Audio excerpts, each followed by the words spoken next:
Hello guys, today I want to help you deal with this common problem of you follow Facebook content monetization policy. This one here, it's not checked. It's denying so many creators chance to finally earn from Facebook. Let's get started without wasting so much time. Just go back on your profile, click on your profile image there, then click on professional dashboard. Just scroll down, and first thing that you need to check is check profile recommendation. You can see here my profile is recommendable, but let me click on monetization. You see, I have some breaches of unoriginal content, but I cannot solve it from here. What do I do? Just go back to go to creator support.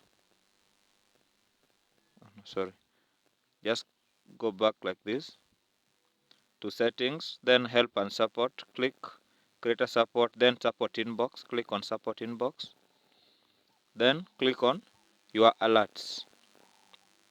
Now you will see posts that are denying you chances of monetization. Here I have 3 posts that are denying me chances of monetization.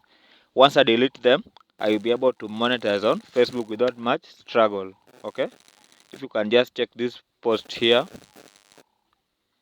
you can see them. Now I'll locate each of the posts to and delete them so that I can be able to monetize on Facebook.